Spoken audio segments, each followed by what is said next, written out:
베드로전서 2장 21절부터 끝절까지 봉독합니다.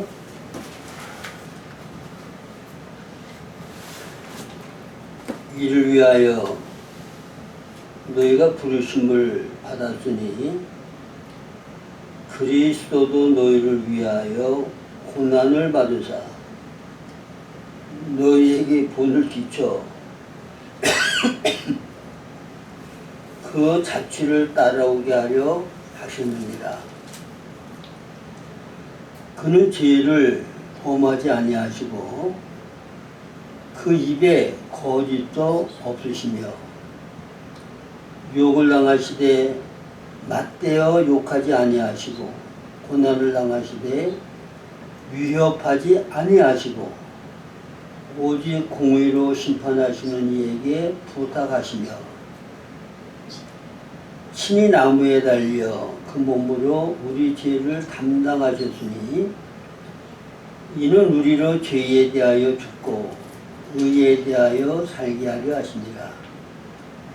그가 채찍에 맞음으로 너희는 나음을 얻었나니 너희가 전에는 양과 같이 길을 잃었더니 이제는 너의 영혼의 목자의 감독되신 이에게 돌아왔느니라. 오늘은 본문을 통하여 그리스도의 고난의 의미라는 제목으로 말씀을 드리려고 합니다. 예수님은 하나님이신데 사람의 몸을 입고 이 땅에 오셔서 그리스도로 하나님께서 예수님에게 맡겨주신 사역, 사명을 이 땅에서 다 감당하시고 완성하신 분이죠. 그래서 예수님은 이 땅에 오셔서 우리를 죄 가운데서 구속하시고 구원받게 하셨을 뿐만 아니라 하나님이 사람을 창조하셨을 때 목적하셨고 계획하신 참 사람, 그 참 사람의 삶은 이러한 삶이라고 하는 것을 본으로 보여주셨어요. 이 말씀은 무슨 말씀인가 하면, 자, 모든 생명체들은 생명의 본성이 있죠. 그리고 그 모든 생명체들의 삶이라는 것은 본성이 표현되어지고 나타나는 게 모든 생명체들의 생활이에요. 그들의 삶이라고. 식물이고 동물이고 생활을 보면 어떤 본성을 가지고 있다고 하는 것을 우리가 알 수가 있죠. 그러니까 하나님도 생명이시고 영이신데 하나님이 생명이시라고 그러면 생명이신 하나님도 생활이 있을까요, 없을까요? 하나님의 생활이 있어. 생명은 살아 움직이는 게 생명이잖아요. 살아 움직이는 게 생활이잖아. 살아 움직일 때 그 생활에는 생명의 본성이 표현되어지고 나타날 수밖에 없는 거예요. 이건 하나의 원칙이고 원리예요. 자, 그러면 하나님의 생명은 하나님의 생활을 하게 되고 사람의 생명은 사람의 생활을 하게 되는데 하나님이 창조하신 모든 창조 세계 가운데 생명이 다른 두 생명이 한 인격에서 살게 되어져 있는 그런 생명은, 그런 존재는 한 번도 있어 본 적이 없었어요. 이 말은 무슨 말인가 하면 하나님은 하나님이시죠. 사람은 사람이죠. 근데 예수님은 하나님만이에요, 사람만이에요, 하나님 사람이 연합되신 분이에요. 하나님 사람이 연합되신 분이야. 그러니까 예수님 같이 하나님이 사람 되어 이 땅에 오신 분은 한 번도 창조세계에 있어 본 적이 없어. 그러니까 종으로 얘기를 하면 예수님이 하나님 사람이라고 하는 새로운 씨앗이야.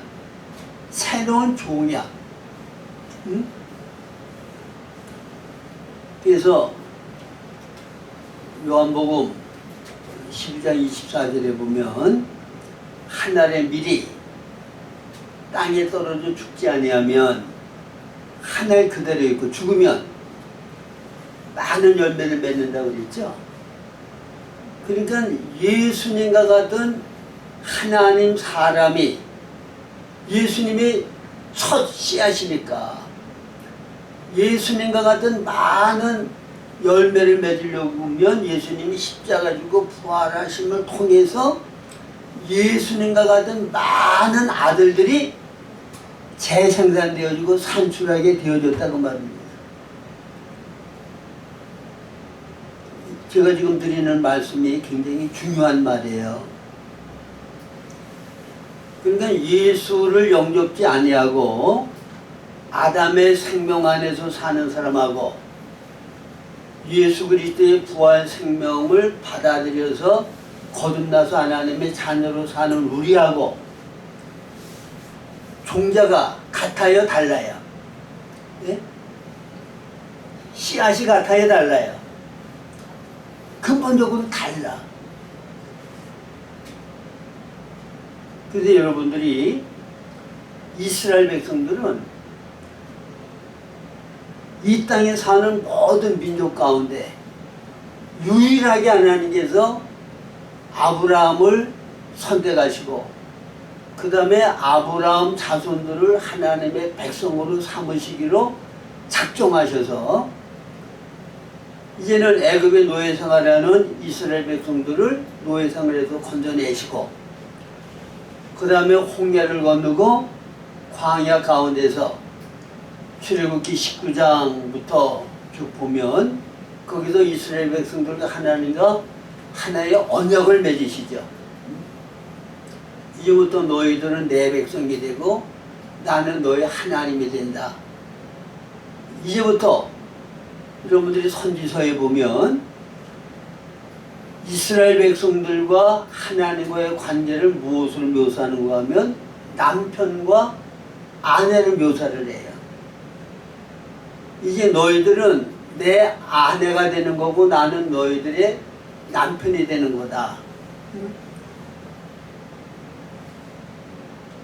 그래서 신혼 때에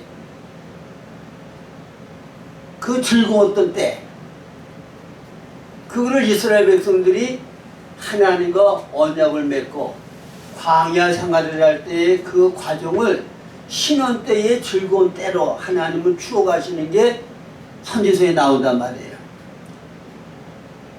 특별히 하나님은 남편이고 이스라엘 백성들은 아내라고 하는 것을 가장 강력하게 나타내는 게 호세아서예요.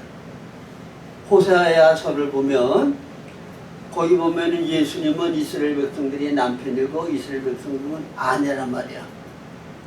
그래서 일단 우리들이 결혼을 하고 결혼 서약을 하면 특별한 관계가 맺어져요. 이제부터는 당신은 나만 사랑하고 딴 남자에 대해서 한눈 팔면 안 되고 딴 남자로 인하여 즐기고 딴 남자를 의지해서 살면 안 되고 나만을 통해서 누리고 나만을 의지하고 살아야 돼. 그런 관계가 이루어지는 거죠. 그러니까 이스라엘 백성들과 하나님과의 관계는 바로 결혼한 것과 같은 그런 특수한 관계가 이루어진 거예요. 그러니까 하나님께서 사랑하니까 질투하는 분이거든요. 그래서 십계명 가운데 하나님은 질투하는 하나님이라고 하는 것을 분명히 말씀하시죠. 내가 사랑하는 아내가 딴 남자하고 바람을 피면 그거 가만둬요?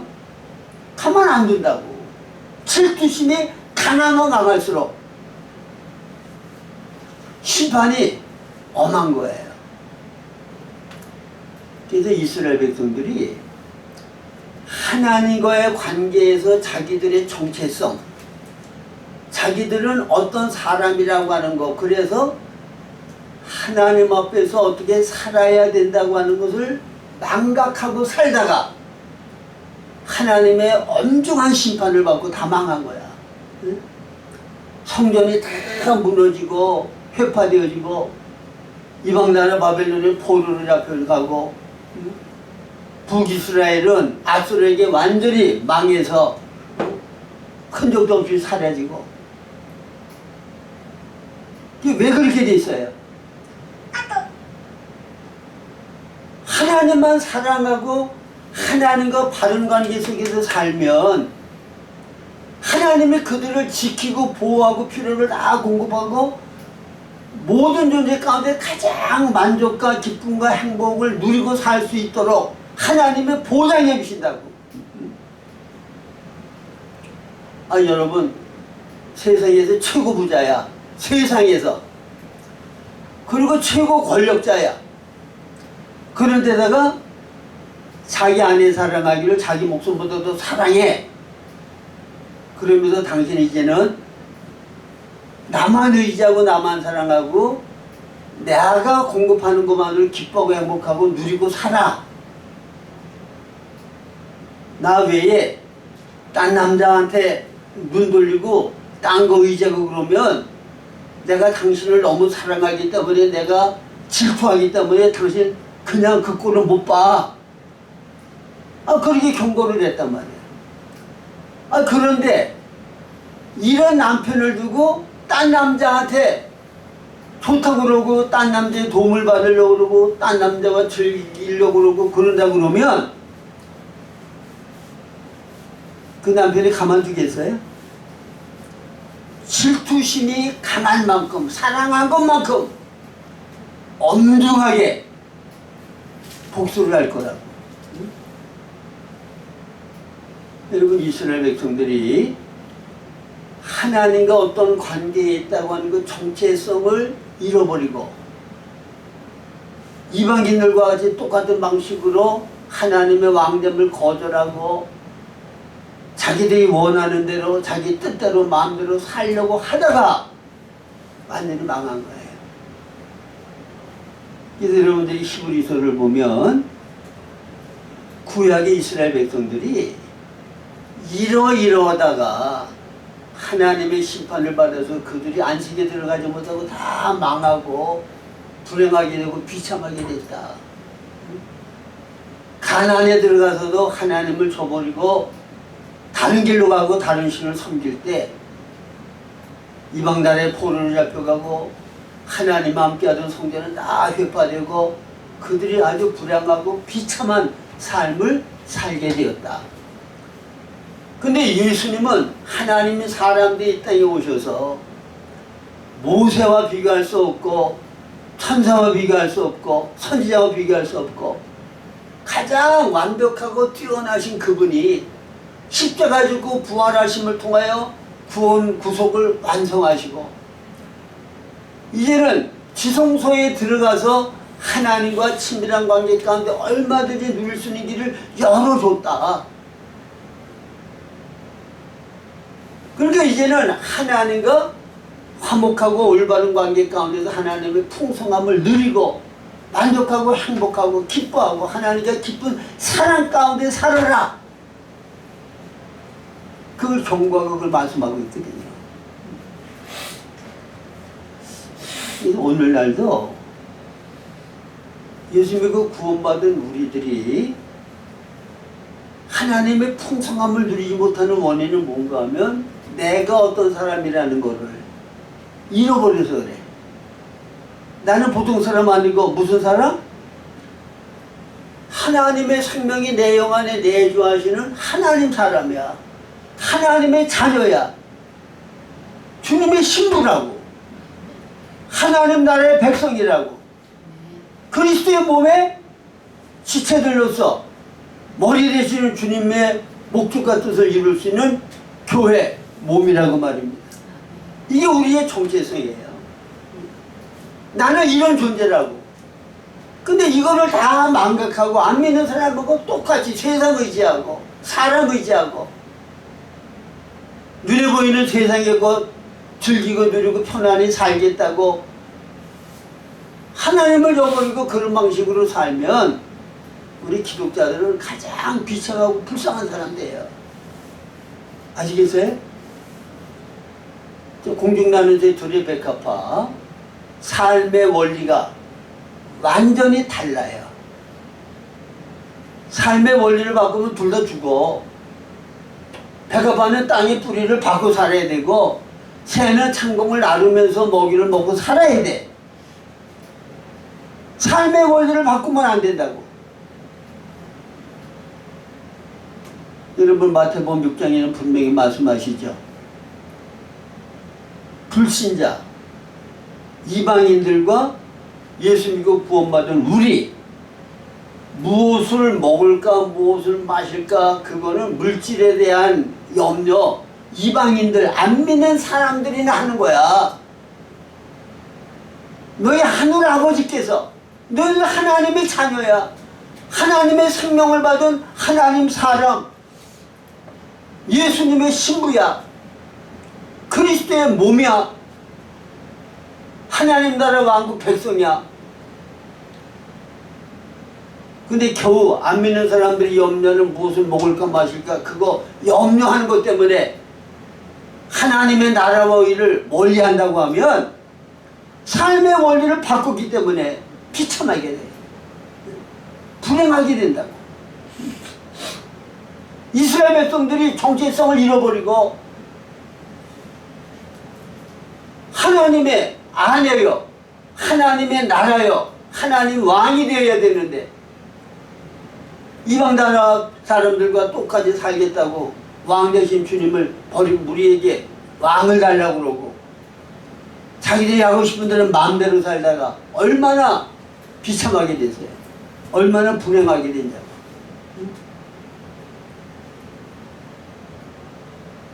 그래서 하나님께서 우리에게 주신 은혜와 복이 또 우리가 어떤 사람이고 우리들이 하나님과 바른 관계 속에만 있으면 누릴 수 있는 그 영 안에서의 풍성함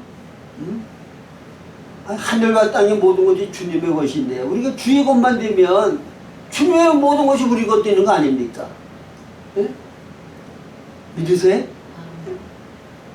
거기에 관심을 가지고 거기에 중심을 쏟아야 된다고. 이 가장 중요한 문제는 하나님과 나와의 관계에 있어요. 여러분들이 당하는 모든 어려움은 하나님과 바른 관계를 가지라고 그런 환경을 안배하는 거야. 여러분 시험을 당해보지 않으면 내가 가지고 있는 우상이 뭔지 몰라요. 저도 시험을 당해보니까 하나님보다 내가 더 귀하게 여기고 가치 있게 여기고 더 마음을 쓰고 좋아하는 게 뭐라고 하는 게 시험을 당할 때 드러나요. 그게 드러나면 빨리 회개하고 주님께로 돌이켜야 돼. 주님보다 더 사랑하고 귀히 여기고 가치 있게 여기던 것을 내려놓고 마음을 주님께로 돌이켜야 된다고. 여러분 그렇지 않으면 내가 의지하고 의리하는 것 때문에 수치와 부끄러움을 당하고 나중에는 그 하나님이 다 가져가셔. 그거 내가 경험해서 하는 거예요. 하나님만 믿고 신뢰하고 의지하지 않냐고 주님 떠나서 다른 거 믿고 의지하고 신뢰하면 그거 다 가져가신다니까. 사랑하는 자에게는 그렇게 하셔. 사랑하지 않는 자를 버려두니까 뭐 편안할 수도 있고 잘 될 수도 있겠죠. 왜? 징계가 없으면 버린 자를 사생자라고 그랬고 사랑하는 자를 징계한다고 말씀하셨거든요. 징계는 뭐야? 내가 하나님만 사랑하고 의지하고 남편과 아내의 올바른 관계 가운데 살면은 다 지켜주고 보호해주고 다 책임져주잖아. 남편이. 안 그래요? 근데 가늠하는 여인들이야. 세상과 어떤 것이 하나님과 원수됨을 알지 못하느냐. 세상을 의지하고 세상을 신뢰하고 세상 것을 즐거워하려고 하고 그 간음하는 거야. 신랑 되시는 내 남편인 하나님을 배신하는 거야. 그 원수가 되는 거야. 그런 관계에서 뭘 어쩌라는 거야. 가장 시급한 거는 주님 아닌 것들을 다 버리고 떠나고 남편에게 다시 돌아오는 거예요. 주님 사랑 가운데 거하는 거예요. 그러면 사랑하는 하나님이 뭐 아끼겠냐고, 뭘 안 주시겠냐고. 믿으십니까? 그래서 역대하 7장 14절인가 보면 내 이름으로 일컫는 내 백성이 악한 길에서 떠나 스스로 겸비하여 내 얼굴을 구하면 내가 하늘에도 듣고 그 땅을 고칠지니라. 그러니까 하나님을 배신하고 버리고 우상을 섬기고 다른 것을 남편같이 따르고 의지하고 그럴 때 하나님이 질투하셔서 징계를 하셔. 흉년이 들고 이방 나라에 포로로 잡혀가고 많은 고난을 겪어. 그럴 때 주님의 요구가 뭐예요? 내 이름으로 일컫는 나의 백성이 악한 길에서 떠나. 남편에게 그보다도 더 악한 일이 어디 있어?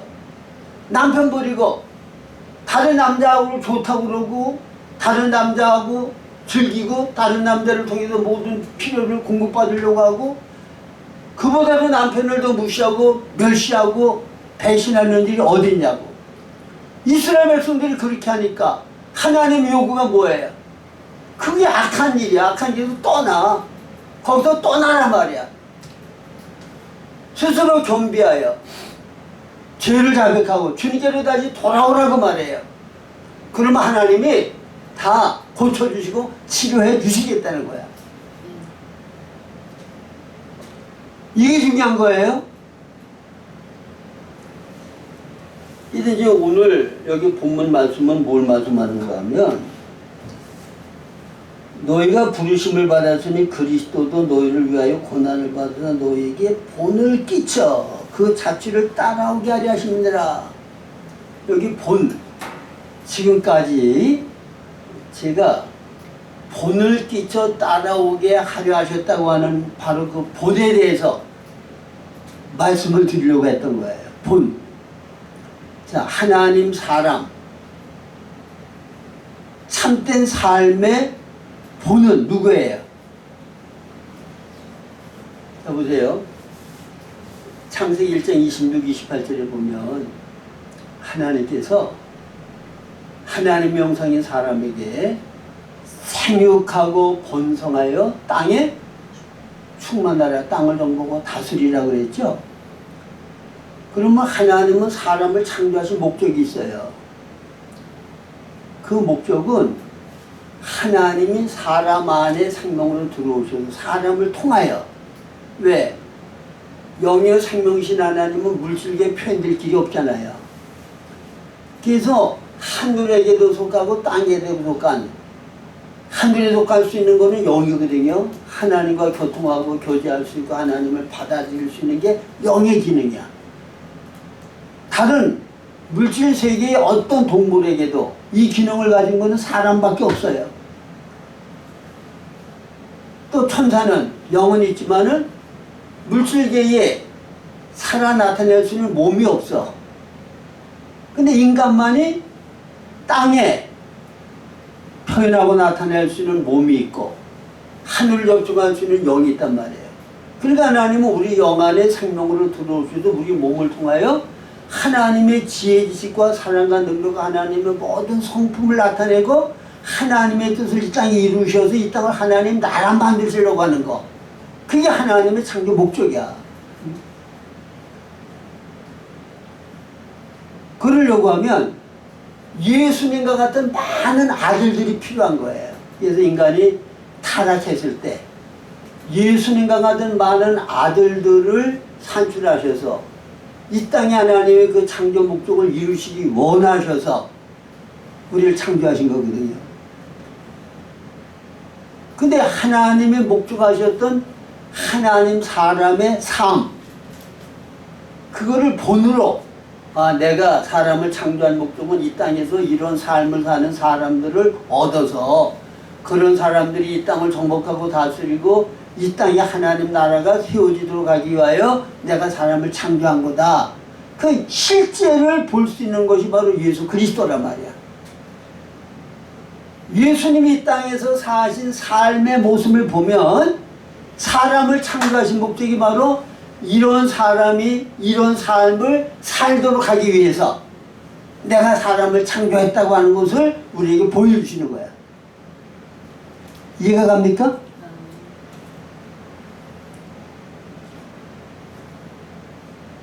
그래서 이제 그 뒤에 말씀을 보면 여기 6절에 아니죠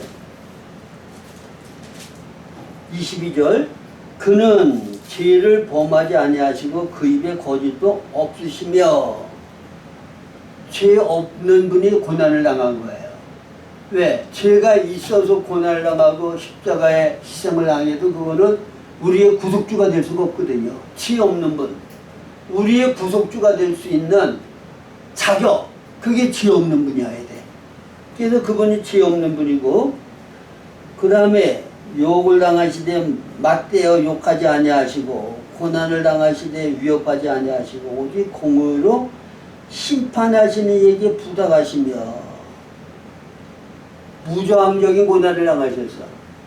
악을 악으로 갚지 않으시고 무저항적인. 왜 이게 아버지 뜻입니까? 이게 빌보스 2장 5절 이하거든요. 너희는 이 마음을 품으라.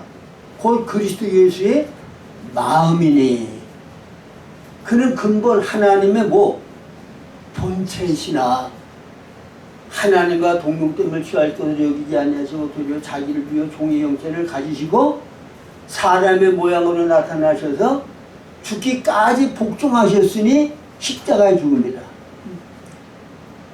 여러분 십자가에 죽을 때 인간 취급을 당하는 정도가 아니라 인간으로서는 더 이상 수치, 부끄러움, 멸시, 천대를 더 이상을 그렇게 당할 수가 없어.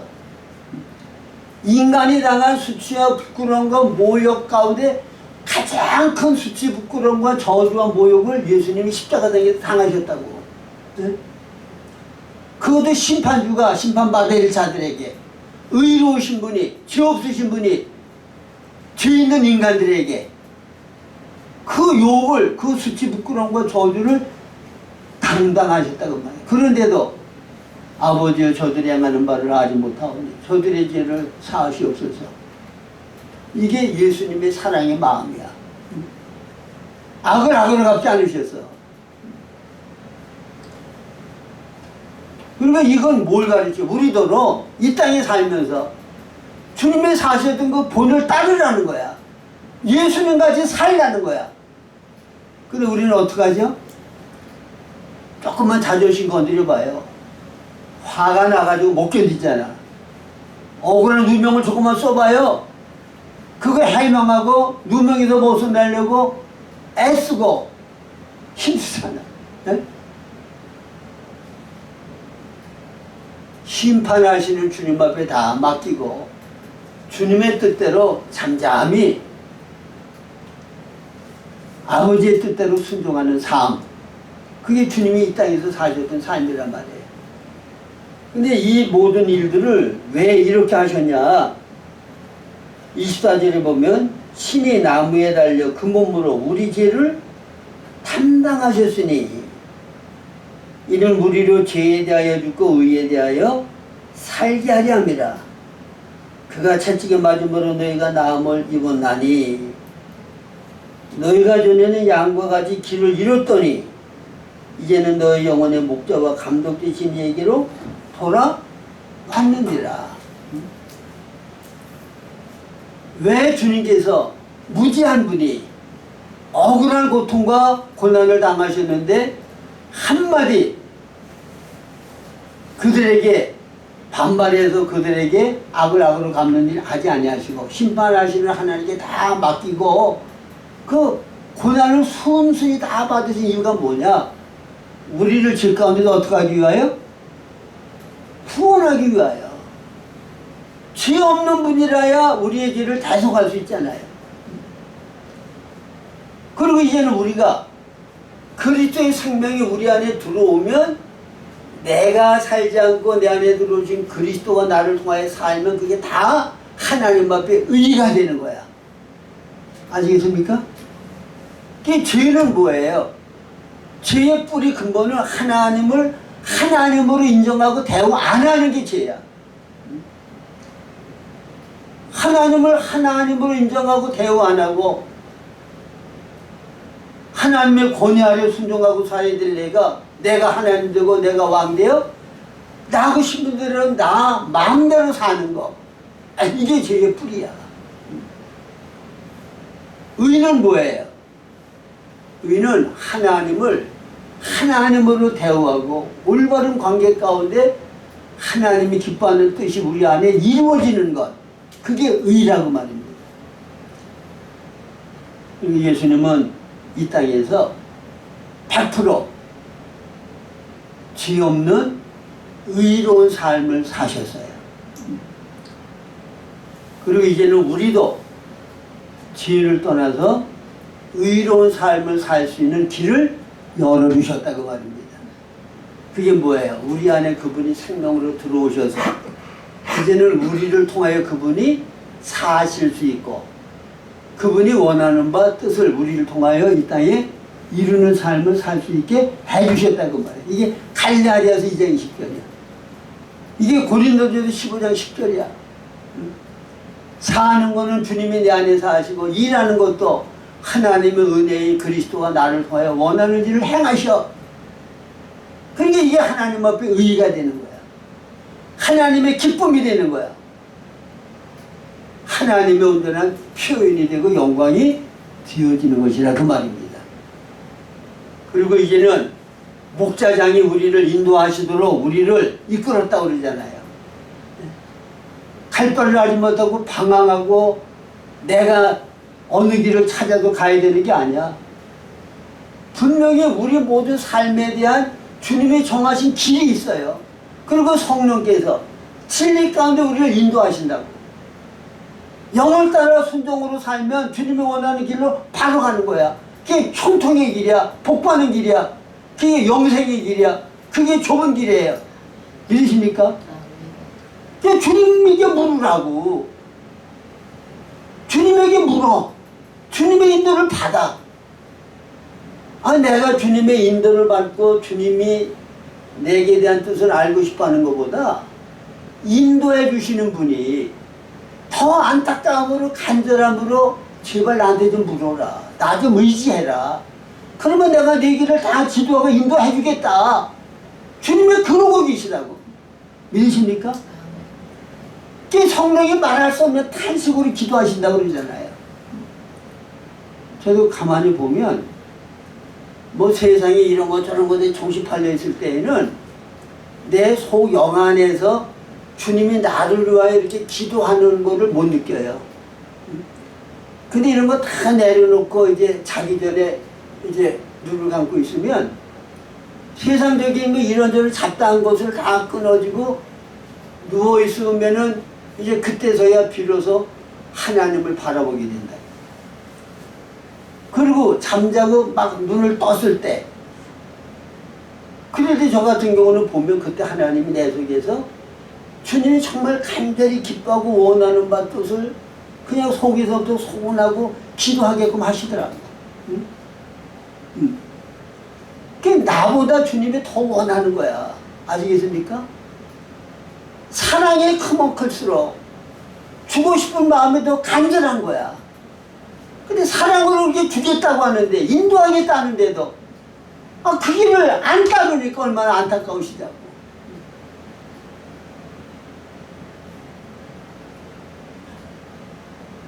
옛날에 우리 큰아들이 아주 어려서 아파가지고 약을 먹여야 되겠는데 그거는 그 약만 먹으면 금방 날 병이야 보니까 근데 입에다 이렇게 넣어주면 뱉고 그냥 울고 난리를 펴. 그 약을 먹여야 되겠고 그래가지고 내가 아주 엄하게 무섭게 그냥 종아리를 때려줬다고 그랬더니 아프니까 그냥 입을 벌리고 약 넣어주게 꿀꺽 삼켰더라고. 그게 뭐예요? 아버지의 사랑이잖아. 응? 주는 거 안 받으니까 때려서라도 먹게 하는 거야. 그러면 먹으면 나아. 순종하면 해결돼.